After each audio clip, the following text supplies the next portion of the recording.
One summer night, a few months after my marriage, I was seated by my own hearth smoking a last pipe and nodding over a novel, for my day's work had been an exhausting one. My wife had already gone upstairs, and the sound of the locking of the hall door some time before told me that the servants had also retired. I had risen from my seat and was knocking out the ashes of my pipe when I suddenly heard the clang of the bell. I looked at the clock. It was 11:45. This could not be a visitor at so late an hour. A patient, evidently, and possibly an all-night sitting. With a wry face, I went out into the hall and opened the door. To my astonishment, it was Sherlock Holmes who stood upon my step. "Ah, Watson," said he, "I hoped that I might not be too late to catch you. My dear fellow, pray come in. You look surprised, and no wonder. Relieved, too, I fancy. You still smoke the Arcadia mixture of your bachelor days, then. There's no mistaking that fluffy ash upon your coat. It's easy to tell that you have been accustomed to wear a uniform, Watson.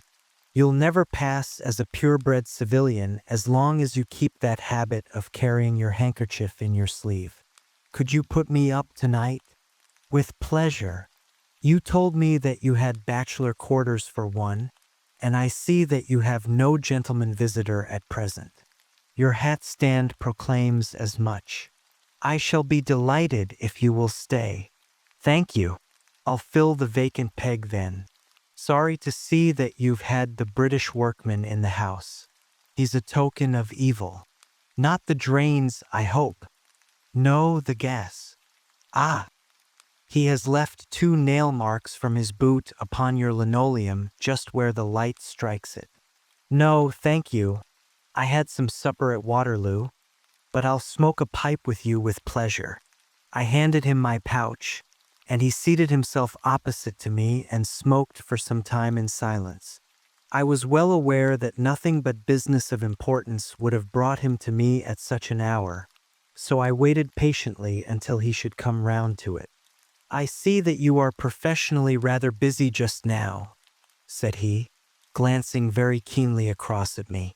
"Yes, I've had a busy day," I answered. "It may seem very foolish in your eyes," I added, "but really I don't know how you deduced it." Holmes chuckled to himself. "I have the advantage of knowing your habits, my dear Watson," said he. "When your round is a short one you walk, and when it is a long one you use a hansom.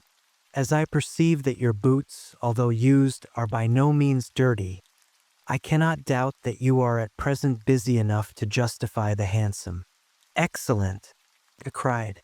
"Elementary," said he. "It is one of those instances where the reasoner can produce an effect which seems remarkable to his neighbor, because the latter has missed the one little point which is the basis of the deduction. The same may be said, my dear fellow, for the effect of some of these little sketches of yours, which is entirely meretricious, depending as it does upon your retaining in your own hands some factors in the problem which are never imparted to the reader. Now, at present I am in the position of these same readers, for I hold in this hand several threads of one of the strangest cases which ever perplexed a man's brain, and yet I lack the one or two which are needful to complete my theory. But I'll have them, Watson, I'll have them." His eyes kindled and a slight flush sprang into his thin cheeks. For an instant the veil had lifted upon his keen, intense nature, but for an instant only. When I glanced again, his face had resumed that Red Indian composure which had made so many regard him as a machine rather than a man.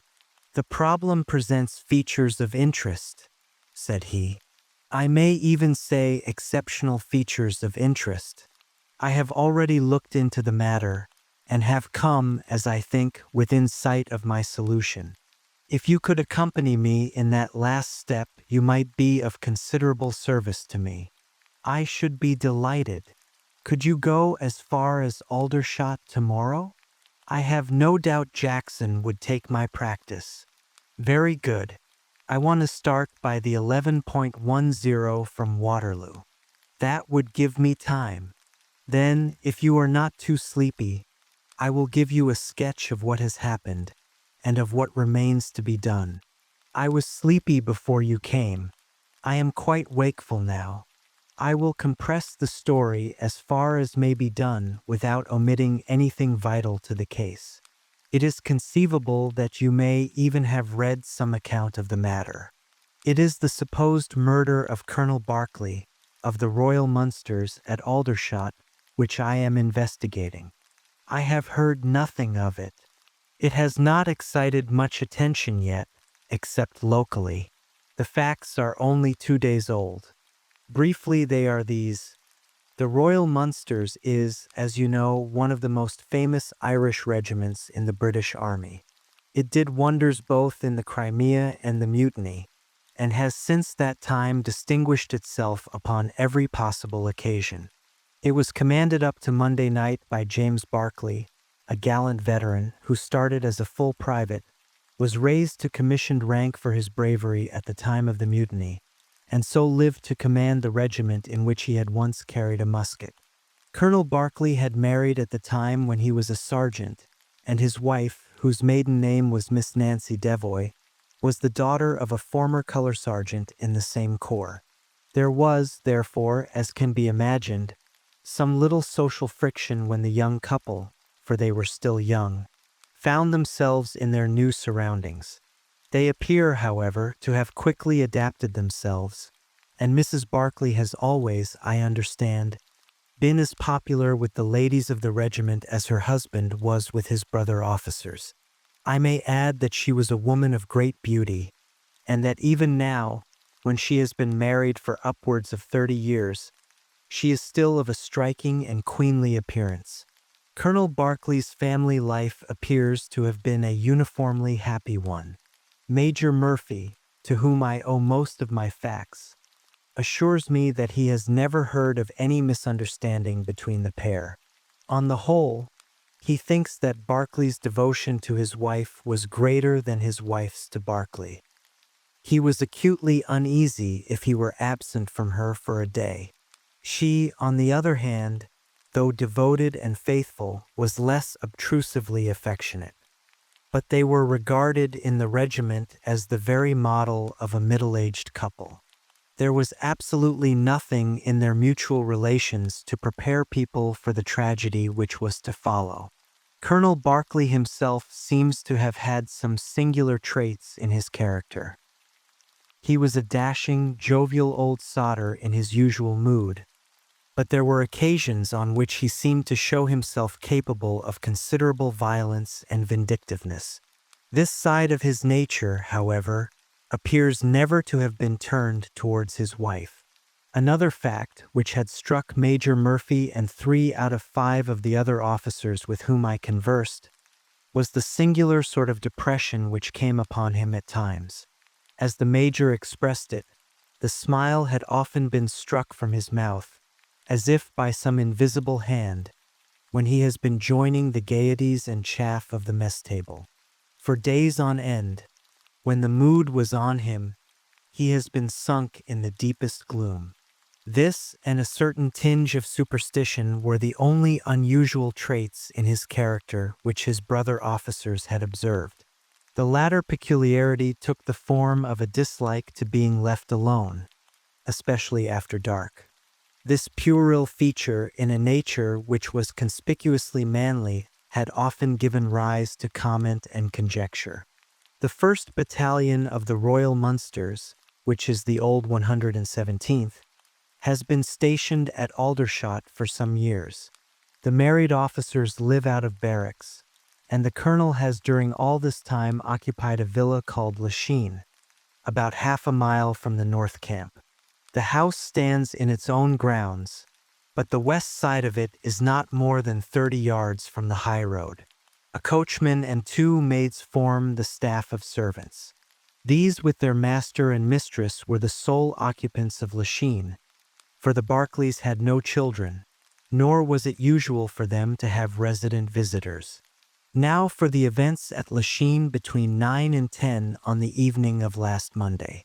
Mrs. Barclay was, it appears, a member of the Roman Catholic Church, and had interested herself very much in the establishment of the Guild of St. George, which was formed in connection with the Watt Street Chapel for the purpose of supplying the poor with cast-off clothing.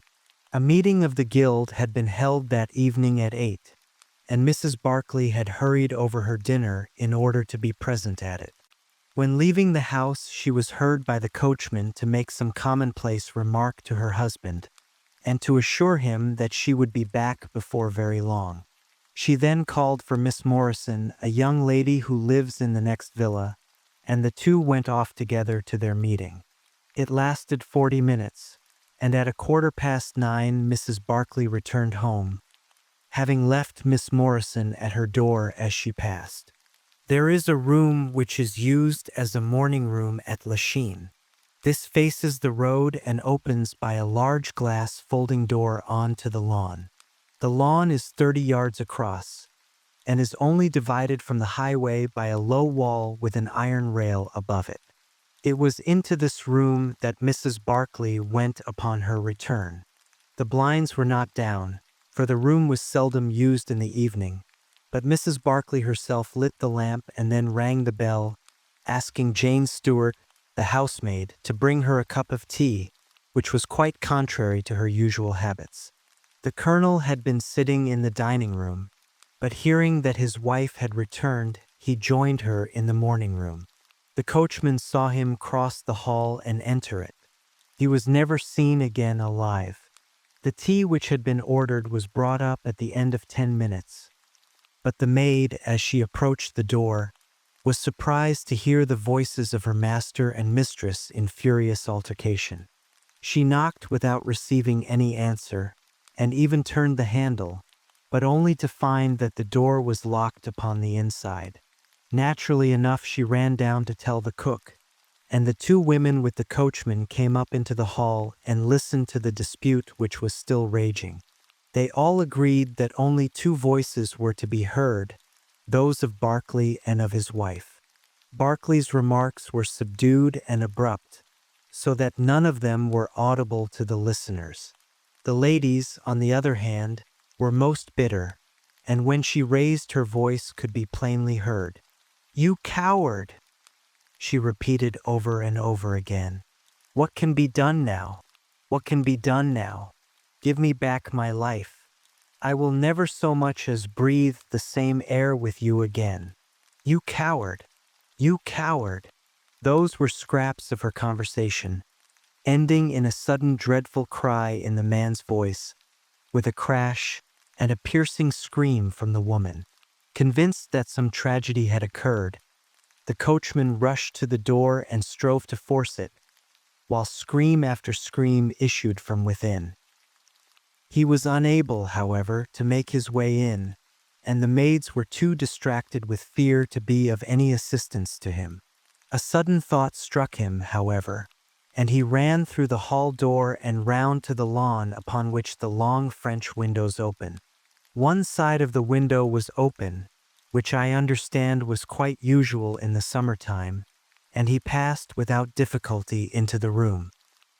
His mistress had ceased to scream and was stretched insensible upon a couch, while with his feet tilted over the side of an armchair, and his head upon the ground near the corner of the fender, was lying the unfortunate soldier stone dead in a pool of his own blood. Naturally, the coachman's first thought, on finding that he could do nothing for his master, was to open the door. But here an unexpected and singular difficulty presented itself. The key was not in the inner side of the door, nor could he find it anywhere in the room. He went out again, therefore, through the window, and having obtained the help of a policeman and of a medical man, he returned. The lady, against whom naturally the strongest suspicion rested, was removed to her room, still in a state of insensibility. The colonel's body was then placed upon the sofa, and a careful examination made of the scene of the tragedy. The injury from which the unfortunate veteran was suffering was found to be a jagged cut some 2 inches long at the back part of his head, which had evidently been caused by a violent blow from a blunt weapon. Nor was it difficult to guess what that weapon may have been. Upon the floor, close to the body, was lying a singular club of hard-carved wood with a bone handle. The colonel possessed a varied collection of weapons brought from the different countries in which he had fought, and it is conjectured by the police that his club was among his trophies. The servants deny having seen it before, but among the numerous curiosities in the house it is possible that it may have been overlooked. Nothing else of importance was discovered in the room by the police, save the inexplicable fact that neither upon Mrs. Barclay's person, nor upon that of the victim, nor in any part of the room was the missing key to be found. The door had eventually to be opened by a locksmith from Aldershot. That was the state of things, Watson, when upon the Tuesday morning I, at the request of Major Murphy, went down to Aldershot to supplement the efforts of the police. I think that you will acknowledge that the problem was already one of interest, but my observations soon made me realize that it was in truth much more extraordinary than would at first sight appear. Before examining the room, I cross-questioned the servants, but only succeeded in eliciting the facts which I have already stated. One other detail of interest was remembered by Jane Stewart, the housemaid. You will remember that, on hearing the sound of the quarrel, she descended and returned with the other servants. On that first occasion, when she was alone, she says that the voices of her master and mistress were sunk so low that she could hear hardly anything, and judged by their tones rather than their words that they had fallen out. On my pressing her, however, she remembered that she heard the word David uttered twice by the lady. The point is of the utmost importance as guiding us towards the reason of the sudden quarrel. The colonel's name, you remember, was James. There was one thing in the case which had made the deepest impression both upon the servants and the police. This was the contortion of the colonel's face. It had set, according to their account, into the most dreadful expression of fear and horror which a human countenance is capable of assuming. More than one person fainted at the mere sight of him, so terrible was the effect. It was quite certain that he had foreseen his fate, and that it had caused him the utmost horror. This, of course, fitted in well enough with the police theory, if the colonel could have seen his wife making a murderous attack upon him. Nor was the fact of the wound being on the back of his head a fatal objection to this, as he might have turned to avoid the blow. No information could be got from the lady herself, who was temporarily insane from an acute attack of brain fever. From the police I learned that Miss Morrison, who you remember went out that evening with Mrs. Barclay, denied having any knowledge of what it was which had caused the ill humor in which her companion had returned. Having gathered these facts, Watson, I smoked several pipes over them, trying to separate those which were crucial from others which were merely incidental. There could be no question that the most distinctive and suggestive point in the case was the singular disappearance of the door key. A most careful search had failed to discover it in the room. Therefore, it must have been taken from it. But neither the colonel nor the colonel's wife could have taken it. That was perfectly clear. Therefore, a third person must have entered the room, and that third person could only have come in through the window.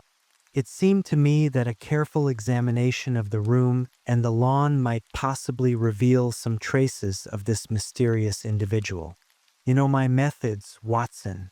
There was not one of them which I did not apply to the inquiry, and it ended by my discovering traces, but very different ones from those which I had expected. There had been a man in the room, and he had crossed the lawn coming from the road.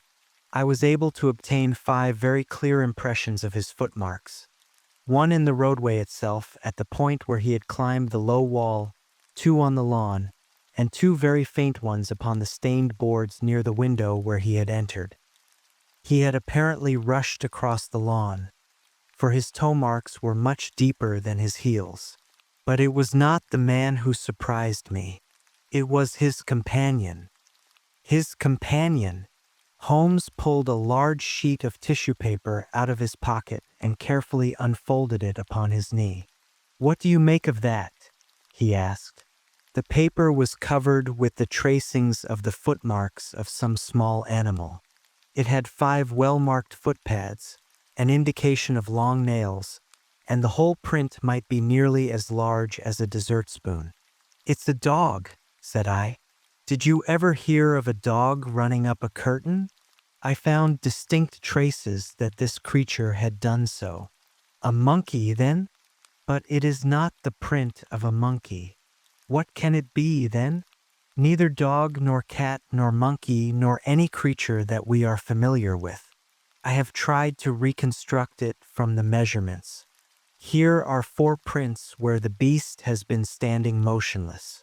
You see that it is no less than 15 inches from forefoot to hind. Add to that the length of neck and head, and you get a creature not much less than 2 feet long, probably more if there is any tail. But now observe this other measurement. The animal has been moving, and we have the length of its stride. In each case, it is only about 3 inches. You have an indication, you see, of a long body with very short legs attached to it. It has not been considerate enough to leave any of its hair behind it. But its general shape must be what I have indicated, and it can run up a curtain, and it is carnivorous." "How do you deduce that?" "Because it ran up the curtain. A canary's cage was hanging in the window, and its aim seems to have been to get at the bird." "Then what was the beast?" If I could give it a name, it might go a long way towards solving the case. On the whole, it was probably some creature of the weasel and stoat tribe, and yet it is larger than any of these that I have seen. But what had it to do with the crime? That also is still obscure. But we have learned a good deal, you perceive. We know that a man stood in the road looking at the quarrel between the Barclays. The blinds were up and the room lighted. We know also that he ran across the lawn, entered the room, accompanied by a strange animal, and that he either struck the colonel or, as is equally possible, that the colonel fell down from sheer fright at the sight of him and cut his head on the corner of the fender. Finally, we have the curious fact that the intruder carried away the key with him when he left. Your discoveries seem to have left the business more obscure than it was before," said I. "Quite so. They undoubtedly showed that the affair was much deeper than was at first conjectured. I thought the matter over, and I came to the conclusion that I must approach the case from another aspect. But really, Watson, I am keeping you up, and I might just as well tell you all this on our way to Aldershot tomorrow." "Thank you. You have gone rather too far to stop. It is quite certain that when Mrs. Barclay left the house at 7:30, she was on good terms with her husband. She was never, as I think I have said, ostentatiously affectionate, but she was heard by the coachman chatting with the colonel in a friendly fashion. Now, it was equally certain that, immediately on her return, she had gone to the room in which she was least likely to see her husband, had flown to tea as an agitated woman will, and finally, on his coming in to her, had broken into violent recriminations. Therefore something had occurred between 7:30 and 9 o'clock which had completely altered her feelings towards him. But Miss Morrison had been with her during the whole of that hour and a half. It was absolutely certain, therefore, in spite of her denial, that she must know something of the matter. My first conjecture was that possibly there had been some passages between this young lady and the old soldier, which the former had now confessed to the wife. That would account for the angry return, and also for the girl's denial that anything had occurred. Nor would it be entirely incompatible with most of the words overhead. But there was the reference to David, and there was the known affection of the colonel for his wife, to weigh against it, to say nothing of the tragic intrusion of this other man, which might, of course, be entirely disconnected with what had gone before. It was not easy to pick one's steps, but on the whole I was inclined to dismiss the idea that there had been anything between the Colonel and Miss Morrison, but more than ever convinced that the young lady held the clue as to what it was which had turned Mrs. Barclay to hatred of her husband. I took the obvious course, therefore, of calling upon Miss M., of explaining to her that I was perfectly certain that she held the facts in her possession, and of assuring her that her friend, Mrs. Barclay, might find herself in the dock upon a capital charge unless the matter were cleared up. Miss Morrison is a little ethereal slip of a girl, with timid eyes and blonde hair, but I found her by no means wanting in shrewdness and common sense. She sat thinking for some time after I had spoken, and then, turning to me with a brisk air of resolution, she broke into a remarkable statement which I will condense for your benefit. I promised my friend that I would say nothing of the matter, and a promise is a promise, said she. But if I can really help her when so serious a charge is laid against her, and when her own mouth, poor darling, is closed by illness, then I think I am absolved from my promise. I will tell you exactly what happened upon Monday evening. We were returning from the Watt Street mission about 8:45 o'clock. On our way we had to pass through Hudson Street, which is a very quiet thoroughfare. There is only one lamp in it, upon the left-hand side, and as we approached this lamp I saw a man coming towards us with his back very bent, and something like a box slung over one of his shoulders. He appeared to be deformed, for he carried his head low and walked with his knees bent. We were passing him when he raised his face to look at us in the circle of light thrown by the lamp, and as he did so he stopped and screamed out in a dreadful voice, "My God, it's Nancy!" Mrs. Barclay turned as white as death, and would have fallen down had the dreadful-looking creature not caught hold of her. I was going to call for the police, but she, to my surprise, spoke quite civilly to the fellow. "I thought you had been dead this 30 years, Henry," said she in a shaking voice. "So I have," said he, and it was awful to hear the tones that he said it in. He had a very dark, fearsome face, and a gleam in his eyes that comes back to me in my dreams. His hair and whiskers were shot with gray, and his face was all crinkled and puckered like a withered apple. "Just walk on a little way, dear," said Mrs. Barclay. "I want to have a word with this man. There is nothing to be afraid of."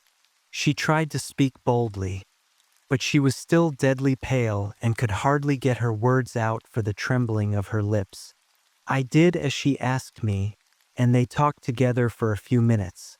Then she came down the street with her eyes blazing, and I saw the crippled wretch standing by the lamp-post and shaking his clenched fists in the air as if he were mad with rage. She never said a word until we were at the door here, when she took me by the hand and begged me to tell no one what had happened. "It's an old acquaintance of mine who has come down in the world," said she. "When I promised her I would say nothing she kissed me, and I have never seen her since. I have told you now the whole truth, and if I withheld it from the police it is because I did not realize then the danger in which my dear friend stood. I know that it can only be to her advantage that everything should be known. There was her statement, Watson, and to me, as you can imagine, it was like a light on a dark night. Everything which had been disconnected before began at once to assume its true place, and I had a shadowy presentiment of the whole sequence of events. My next step, obviously, was to find the man who had produced such a remarkable impression upon Mrs. Barclay. If he were still in Aldershot, it should not be a very difficult matter. There are not such a very great number of civilians, and a deformed man was sure to have attracted attention. I spent a day in the search, and by evening, this very evening, Watson, I had run him down. The man's name is Henry Wood, and he lives in lodgings in the same street in which the ladies met him. He has only been 5 days in the place. In the character of a registration agent, I had a most interesting gossip with his landlady. The man is by trade a conjurer and performer, going round the canteens after nightfall and giving a little entertainment at each. He carries some creature about with him in that box, about which the landlady seemed to be in considerable trepidation, for she had never seen an animal like it. He uses it in some of his tricks according to her account. So much the woman was able to tell me, and also that it was a wonder the man lived, seeing how twisted he was, and that he spoke in a strange tongue sometimes, and that for the last 2 nights she had heard him groaning and weeping in his bedroom. He was all right as far as money went, but in his deposit he had given her what looked like a bad florin. She showed it to me, Watson, and it was an Indian rupee. So now, my dear fellow, you see exactly how we stand and why it is I want you. It is perfectly plain that after the ladies parted from this man, he followed them at a distance, that he saw the quarrel between husband and wife through the window, that he rushed in, and that the creature which he carried in his box got loose. That is all very certain. But he is the only person in this world who can tell us exactly what happened in that room. And you intend to ask him? Most certainly, but in the presence of a witness. And I am the witness? If you will be so good. If he can clear the matter up, well and good. If he refuses, we have no alternative but to apply for a warrant. But how do you know he'll be there when we return? You may be sure that I took some precautions. I have one of my Baker Street boys mounting guard over him who would stick to him like a burr, go where he might. We shall find him in Hudson Street tomorrow, Watson, and meanwhile I should be the criminal myself if I kept you out of bed any longer. It was midday when we found ourselves at the scene of the tragedy, and, under my companion's guidance, we made our way at once to Hudson Street.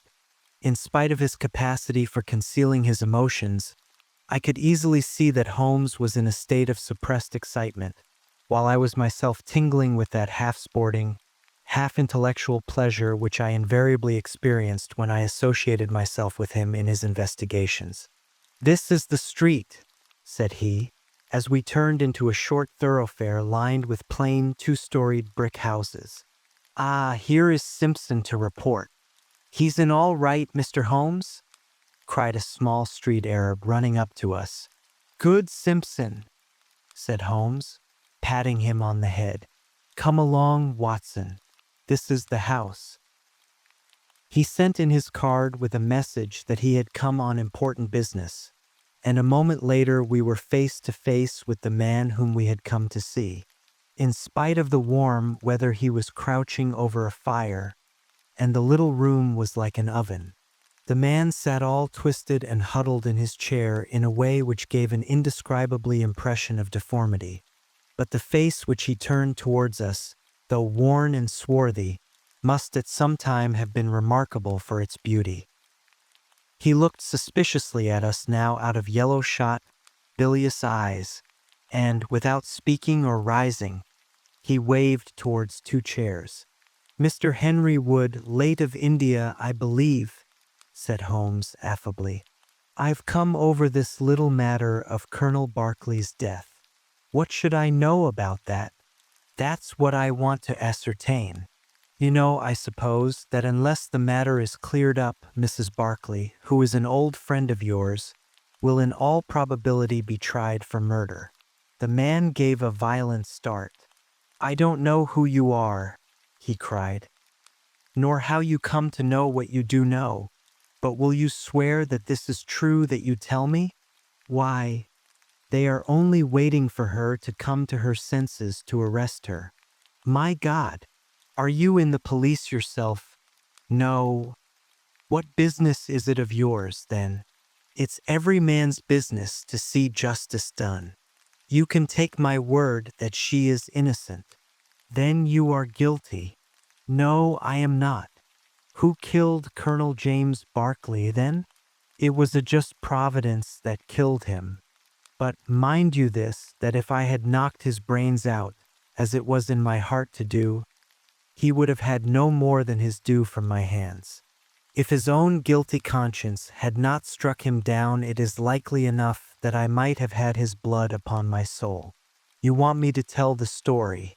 Well, I don't know why I shouldn't, for there's no cause for me to be ashamed of it.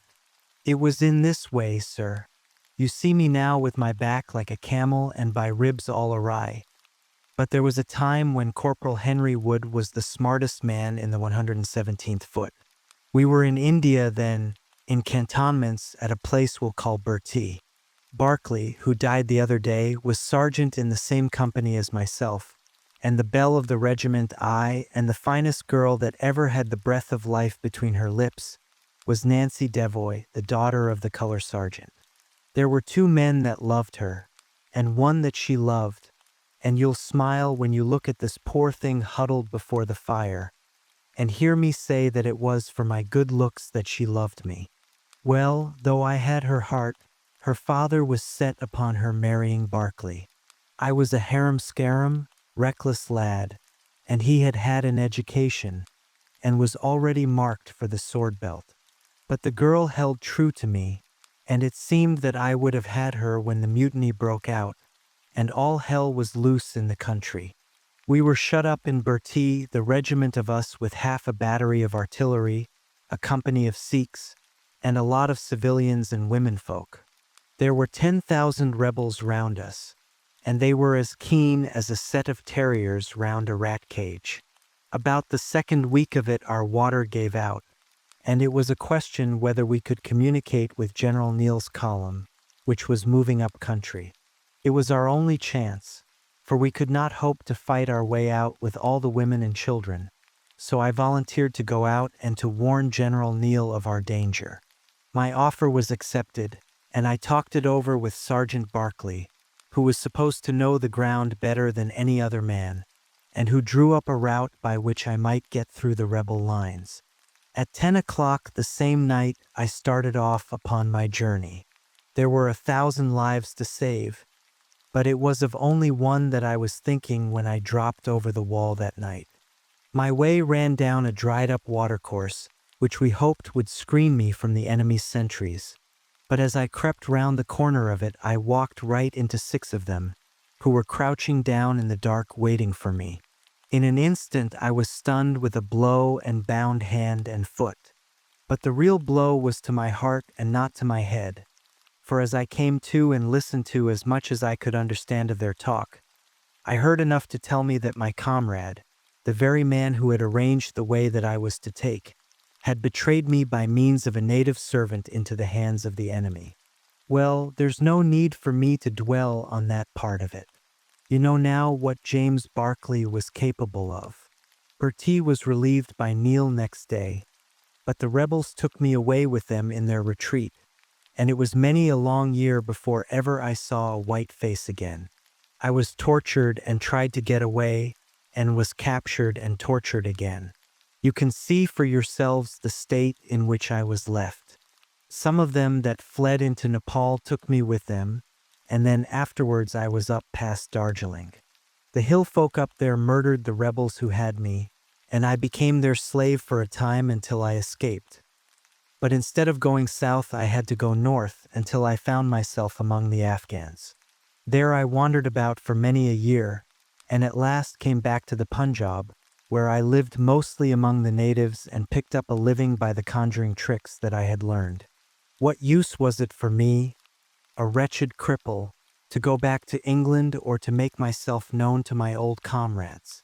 Even my wish for revenge would not make me do that. I had rather that Nancy and my old pals should think of Harry Wood as having died with a straight back than see him living and crawling with a stick like a chimpanzee. They never doubted that I was dead, and I meant that they never should. I heard that Barclay had married Nancy, and that he was rising rapidly in the regiment, but even that did not make me speak. But when one gets old, one has a longing for home. For years I've been dreaming of the bright green fields and the hedges of England. At last I determined to see them before I died. I saved enough to bring me across, and then I came here where the soldiers are, for I know their ways and how to amuse them and so earn enough to keep me." "Your narrative is most interesting," said Sherlock Holmes. "I have already heard of your meeting with Mrs. Barclay and your mutual recognition. You then, as I understand, followed her home and saw through the window an altercation between her husband and her, in which she doubtless cast his conduct to you in his teeth. Your own feelings overcame you, and you ran across the lawn and broke in upon them." "I did, sir, and at the sight of me he looked as I have never seen a man look before, and over he went with his head on the fender. But he was dead before he fell. I read death on his face as plain as I can read that text over the fire. The bare sight of me was like a bullet through his guilty heart. And then Nancy fainted, and I caught up the key of the door from her hand, intending to unlock it and get help. But as I was doing it, it seemed to me better to leave it alone and get away, for the thing might look black against me, and anyway my secret would be out if I were taken.